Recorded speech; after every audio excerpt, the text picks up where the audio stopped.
तो आज के इस वीडियो में हम लोग जानेंगे जो क्लास 10th है, क्लास 10th का भूगोल यानी कि जैसे ज्योग्राफी बोला जाता है। और एनसीईआरटी बुक में जब हम लोग खनिज संसाधन के बारे में पढ़ते हैं तो उसका चैप्टर नंबर घ रहता है, लेकिन हम जब एसएफ का बुक पढ़ते हैं तो उसमें चैप्टर नंबर कितना होता है, कितना होता है, यानी कि 5 होता है। तो इस वीडियो में हम लोग जानेंगे खनिज संसाधन क्या है, जो क्लास 10th के लिए काफी इंपोर्टेंट यह चैप्टर रहने वाला है। सबसे अधिक क्वेश्चन का टारगेट भी इस चैप्टर से किया जाता है।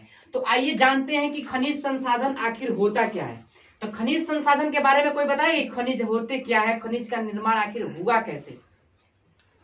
सबसे पहले खनिज को छोड़ दो, तुम बताओ कि खनिज की प्राप्ति कहाँ से होता है, आसमान से या धरती से? धरती से होता है, धरती से होता है ना, आसमान से तो होता नहीं है। इस बात को तो मतलब क्लियर है ये बात, ठीक है ना। अब देखो जो हमारा खनिज है, इस खनिज के निर्माण होने में बहुत साल लग गए। हाँ। इस खनिज का निर्माण बहुत सारे बहुत सारे क्या यानी कि पदार्थों के संयोग से खनिज का क्या हुआ है, निर्माण हुआ है। क्या हुआ बाबू, खनिज का निर्माण हुआ है। और इस खनिज के हम लोग व्यापारिक माध्यम से भी इसका क्या करते हैं, उपयोग करते हैं ना। तो जानते हैं कि खनिज कहते किसे हैं, कोई बताएगा खनिज क्या है? खनिज को इंग्लिश में मिनरल बोला जाता है। क्या बोला जाता है? मिनरल बोला जाता है। खनिज किसे कहते हैं, कोई बताएगा? खनिज किसे कहते हैं बाबू, कोई बताएगा? देखो जैसे अभी हम लोग जाने हैं कि जो खनिज होता है उसे आसमान से नहीं धरती से प्राप्त किया जाता है, ओके ना। हाँ। तो खनिज किससे कहते हैं, यानी कि धरती को खोद कर, एकदम देहाती लैंग्वेज में समझो, धरती को खोद कर जो पदार्थ निकाला जाता है उसे क्या कहते हैं बाबू, खनिज कहते हैं। देखो धरती को खोदने के बाद जो भी पदार्थ निकाला जाता है उसे क्या बोलते हैं, खनिज कहते हैं। क्या कहते हैं, खनिज जब धरती को खोदा जाता है तो मात्र 2 ही चीज निकलता है, और 2 चीज से हजारों पदार्थ निकल जाते हैं। बात समझ गए हो? तो धरती को खोदने के बाद जो पदार्थ निकलता है उसे हम क्या कहते हैं, खनिज कहते हैं। क्या कहते हैं बाबू, खनिज कहते हैं। अब हम लोग को जानना होगा अयस्क। जैसे केमिस्ट्री में धातु अधातु अगर पढ़ाया गया होगा तो तुम लोग को पता होगा कि खनिज किसे कहते हैं, अयस्क किसे कहते हैं, ठीक है। तो खनिज क्या होता है, इस बात को तो जान गए हो कि धरती को खोद करके जो पदार्थ निकालते हैं उसे क्या कहते हैं, खनिज। अब हम लोग जानेंगे कि अयस्क क्या होता है। क्या बाबू, अयस्क क्या होते हैं? तो देखो जो ये अयस्क होता है ना, ओरल इसको इंग्लिश में बोलते हैं। क्या बोलते हैं, ओरल बोलते हैं। यानी कि जो अयस्क हमारा होता है ना, जो खनिज को ही क्या कहते हैं, अयस्क कहते हैं। क्या कहते हैं, अयस्क कहते हैं। खनिज को ही क्या कहते हैं, अयस्क कहते हैं। अब किस खनिज को अयस्क कहेंगे या किसको नहीं कहेंगे, यह तो आगे की बात है। देखो अयस्क क्या होता है कि जो भी हमारे पास खनिज रहता है ना, जब खनिज की प्राप्ति हम क्या करते हैं, सबसे कम खर्चा में कर लेते हैं, और कम खर्चा में कर करके अधिक लाभ कमाते हैं, तो वैसे खनिज को क्या कहा जाता है, अयस्क कहा जाता है। अब देखो कुछ ऐसे खनिज हैं, मतलब कुछ ऐसे खनिज हैं जिसको अगर तुम वितरण करोगे ना, उसको निकालोगे ना अंदर से, तो जितना उसका बेचने में पैसा नहीं मिलेगा, उसको उतना वहां से लाने में, उसको निकालने में पैसा लग जाएगा, तो उसे हम क्या कहेंगे, खनिज अयस्क नहीं कहेंगे। बात समझ में आ रहा है? तो अयस्क क्या होता है, इसके अनुसार हम डिफिनीशन निकाल सकते हैं कि अयस्क क्या होते हैं, यानी कि वे पदार्थ या वे खनिज पदार्थ जिसे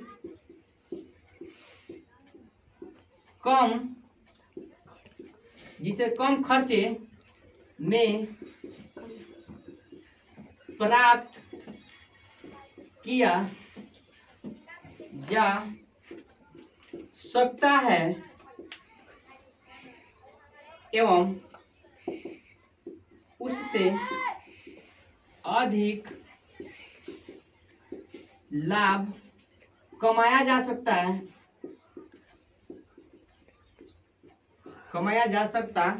है, उसे क्या कहेंगे बाबू, अयस्क कहेंगे। क्या कहेंगे, अयस्क कहेंगे। अयस्क कहते हैं, जैसे में देखो, जब लोहे की प्राप्ति करना होता है तो हम लोग जानते हैं लोहे का अयस्क क्या होता है, यानी कि हेमेटाइट। प्रमुख अयस्क वही ना होता है, इसके अलावा बहुत सारा होता है ना, यानी कि आयरन पैराइट भी हो गया है कि नहीं।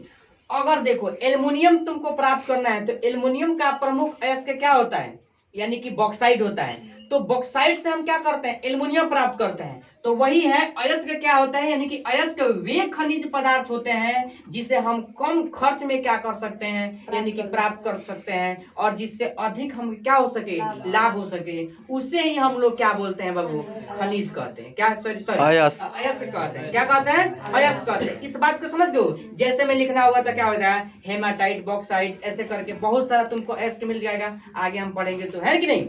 आगे देखो, आगे यहाँ पर नोट में एक बात तुम लोग को समझना होगा कि देखो हमने बताया कि अयस्क क्या होते हैं, खनिज को ही बोला जाता है। अयस्क किसे बोला जाता है, खनिज को। तो एक क्वेश्चन तुमसे फंसाने के लिए बोर्ड हो चाहे कोई कॉम्पिटिटिव एग्जाम हो, उसमें पूछ लिया जाता है कि सभी, ध्यान देना, सभी अयस्क क्या है बाबू, खनिज है। सभी अयस्क क्या है, खनिज है। यानी कि सभी जितना भी अयस्क है ना, सब खनिज है। जबकि सभी खनिज अयस्क है, अयस्क नहीं है।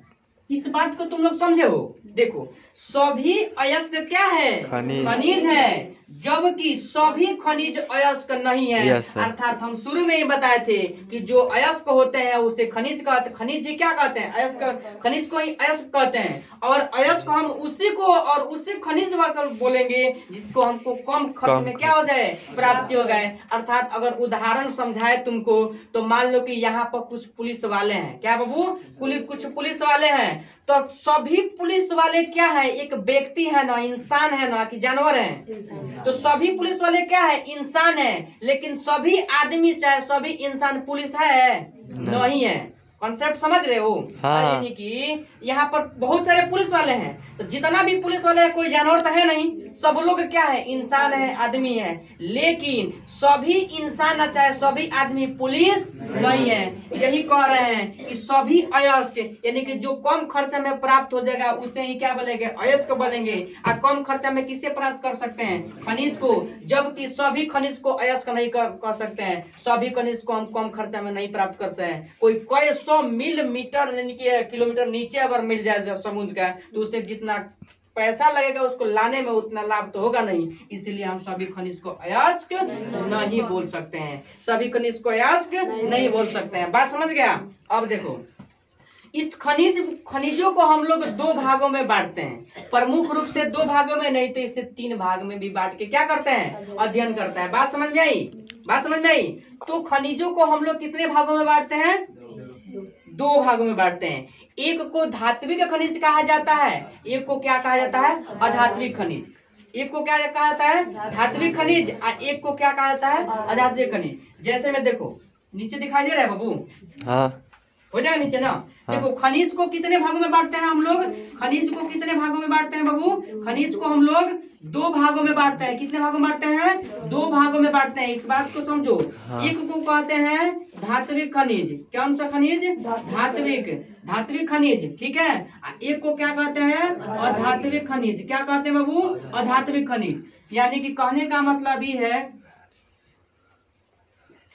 कि जो इतना भी हमारे खनिज है, मात्र खनिज को 2 पार्टों में बांट दिया गया है अलग अलग। फिर इसको आगे भी बांटेंगे, लेकिन प्रमुख रूप से खनिज को कितने 2 पार्टों में बांटा गया है। लेकिन इसको अध्ययन तुम गहराई से करोगे तो इसका और एक पार्ट बन जाता है जिसका नाम क्या होता है, चट्टान होता है। क्या होता है, चट्टान होता है। बात समझ रहे हो, यानी कि बात समझ रहे हो, चट्टान होता है। तो चट्टान के बारे में इसमें पढ़ना नहीं है। तो खनिज कितने प्रकार के, 2 प्रकार के, धात्विक और कौन सा, अधात्विक। अब धात्विक खनिज को भी कितने भागों में बांटा गया है बाबू, 2 भागों में बांटा गया है। कितने भागों में बांटा गया है, 2 भागों में बांटा गया है। 2 नहीं 3 भागों में बांटा गया है। कितने भागों में बांटा गया है, 3 भागों में बांटा गया है। कौन कौन, तो एक होता है लौह युक्त खनिज, लौह युक्त खनिज, यानी कि लौह युक्त हो जाएगा, ठीक है ना। कितना हो जाएगा बाबू, दिखाई दे रहा है, हाँ। लौह युक्त हो जाएगा। और देखो, और जो हमारा एक होता है ना, उसे बोलते हैं अलौह युक्त। क्या बोलते हैं बाबू, अलौह युक्त बोलते हैं, जिसमें लोहा की मात्रा नहीं हो। और तीसरा जो होता है, कान खोल करके सुनना होता है, बहुमूल्य खनिज। क्या होता है? बहुमूल्य खनिज। इधर नहीं है जगह तो हम इधर तीसरा लगा के इधर लिख देते हैं, यानी कि क्या हो जाएगा?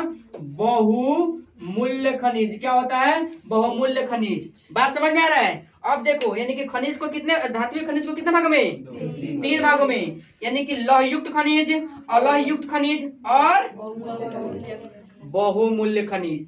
अब लौह युक्त मतलब क्या होता है? वैसे खनिज जिससे इस्पात बना सके, जिसमें लोहा की मात्रा हो, उसे कौन सा खनिज बोलते हैं? लौह युक्त खनिज। तो लौह युक्त का उदाहरण क्या क्या हो जाएगा? लोहा हो जाएगा, कोबाल्ट हो जाएगा, क्रोमियम हो जाएगा, निकल हो जाएगा।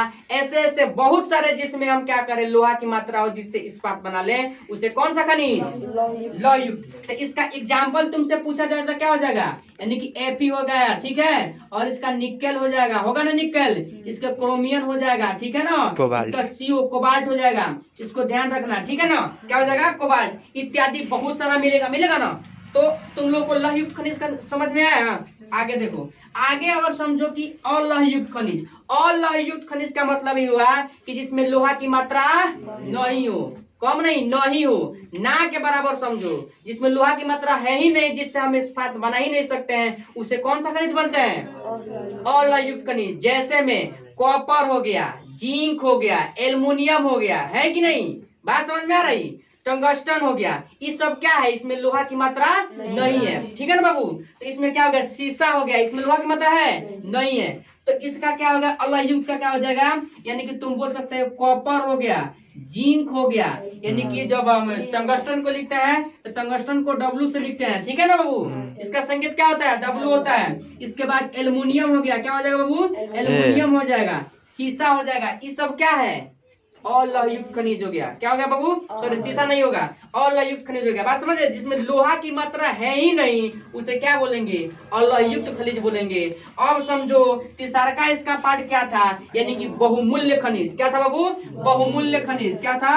बहुमूल्य खनिज, जो हमारा क्या था? इस धात्विक खनिज का कौन सा पार्ट है? तीसरा पार्ट है। यानी कि बहुमूल्य खनिज क्या होता है? जैसे सोना है, चांदी है ना बाबू, प्लेटिनम हो गया, यूरेनियम हो गया, ये सब क्या है? बहुमूल्य खनिज है। क्या बाबू? बहुमूल्य खनिज है। तो इसका एग्जाम्पल क्या हो जाएगा? Ag हो जाएगा, Ag को सिल्वर बोलते हैं, यानी कि चांदी, Au हो जाएगा ना बाबू? बात समझ रहे हो? प्लेटिनम यानी कि Pt हो जाएगा। बात समझ में आ रहा है? Pt हो जाएगा। उसके बाद तुम क्या कर सकते हो? यूरेनियम हो जाएगा, है कि नहीं? यह बहुमूल्य खनिज है। इसे क्या कहते हैं? बहुमूल्य खनिज। अब हम लोग आते हैं अधात्विक खनिज। अब हम आते हैं अधात्विक खनिज। अधात्विक खनिज को कितने भागों में बांटा गया है? तो 2 भागों में बांटा गया है। कितने भागों में बांटा गया बाबू? 2 भागों में बांटा गया है। एक को कहते हैं, देखो यहाँ पर, एक को कहते हैं यानी कि अधातु। क्या कहते हैं बाबू? अधातु। एक को कहते हैं ईंधन। एक को क्या कहते हैं? ईंधन कहते हैं। एक को क्या कहते हैं? ईंधन। अधातु में कितना क्या हो जाएगा? जिसमें धातु का गुण कुछ भी नहीं हो, भंगुरता का गुण हो, उसे क्या कहते हैं? अधातु कहते हैं। तो अधातु में तुम आओगे तो अधातु में क्या आएंगे? क्या आएंगे? मान लो हीरा आ जाएगा, ग्रेफाइट आ जाएगा, है कि नहीं? हो गया? तो क्या है? अधात्विक खनिज को कितने भागों में हम लोग बांटे? 2 भागों में, धातु और ईंधन। ईंधन का मतलब समझते हो? जिसे जला सकते हैं। लोहा का कह दो, लोहा जल, लोहा जल, तो लोहा जली ना जली। तो धातु में क्या क्या, अधातु में क्या क्या आ जाएगा? तो तुम कहोगे कि सीसा यानी कि सोरा आ जाएगा, गंधक अम्ल आएगा, आएगा कि नहीं? आएगा ना? हीरा आ जाएगा, ग्रेफाइट आ जाएगा। ग्रेफाइट यानी कि पेंसिलिया का एक बार दिया छोड़ब, कहोगे भंगुरता का गुण हो जाएगी। उसमें इलेक्ट्रॉन का तो प्रवाह हो जाता है, लेकिन उसमें भंगुरता का गुण यानी कि बिखर जाता है, इसलिए उसे अधातु में रखा जाए। तो इसका उदाहरण क्या हो जाएगा? यानी कि हीरा हो जाएगा। क्या हो जाएगा बाबू? हीरा हो जाएगा। और इसको क्या हो जाएगा? ग्रेफाइट हो जाएगा, ग्रेफाइट हो जाएगा। इसके बाद इसका गंधक हो जाएगा, उसके बाद सोरा हो जाएगा, है कि नहीं? एबोस्टम हो जाएगा इसका, ठीक है, जिसको लगा देने से आग नहीं जलता है। तो यहाँ क्या हो जाएगा? यानी कि अधातु खनिज का क्या हो जाएगा? उदाहरण हो जाएगा। बात समझ में आ रही? अब देखो ईंधन क्या होता है? ईंधन यानी कि जिसे हम जला सकते हैं, जिसमें कार्बन की मात्रा हो, जला सकते हैं। जैसा ना समझो, ईंधन यानी कि कोयला हो गया। क्या हो गया? इसका एग्जाम्पल क्या हो गया? कोयला हो गया, उसके बाद पेट्रोलियम हो गया, प्राकृतिक गैस हो गया, जिससे आसानी से आग पकड़ ले और जला सके उसको ना बाबू, तो उसे क्या कहते हैं? ईंधन। तो ये समझ में है कि अधात्विक खनिज को कितने भागों में बांटे हैं? आ गया ना? अब समझो, अब तुम लोग को यहाँ समझना है कि जो हमारा धातु होता है, जो हमारा बाबू क्या होता है, जो हमारा धातु होता है और अधातु होता है, जो हमारा धातु होता है वो और अधातु होता है। तो हमारे प्राकृतिक में क्या है? 90% तो क्या है? धातु है। 90% क्या है? धातु है। और चला बोर्ड पर देखो, मोबाइल पर ना, 10% क्या है बाबू?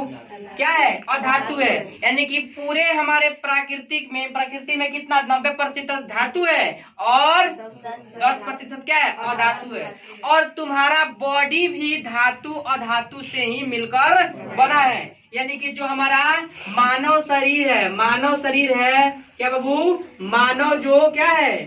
शरीर है, यह भी धातु और अधातु से ही मिलकर बना है, जिसमें धातु की मात्रा क्या हो जाए? धातु की मात्रा 99.7% है और अधातु की मात्रा कितना है बाबू? नोट में लिखवाएंगे। अधातु की मात्रा कितना है? 0.3%। अब तुम कहोगे कि धातु अधातु, तो देखो जो हमारा धातु है ना, बॉडी जो बना है वह 99.7% धातु से मिलकर बना है, जबकि 0.3% अधातु से। ये जो अगर अधातु 0.3% न रहे तो हमारा बॉडी का कोई भी कार्य नहीं हो सकता है, यानी कि यह काम नहीं कर सकता है। और मतलब अच्छे से समझोगे तो धातु 99.07% अगर धातु अधातु 0.3% न रहे बॉडी में तो यह काम नहीं करेगा। जैसे बहुत झकास जगह सब्जी बनाते हो ना, हर एक मटेरियल उसमें क्या करते हो? डाल देते हो। आए वो नमक में नहीं डालोगे थोड़ा सा तो उसका क्या हो जाएगा? सब बेकार नहीं है बाबू। उसी तरह हमारे बॉडी में, हमारा बॉडी का निर्माण कितना से हुआ है? 99.07% क्या है? धातु, और उसमें 0.3% क्या है? अधातु। इसके बिना इसका काम संभव नहीं है। इतना बात समझ में आया? तो इतना पहले छाप लेते हैं, तब आगे पढ़ेंगे।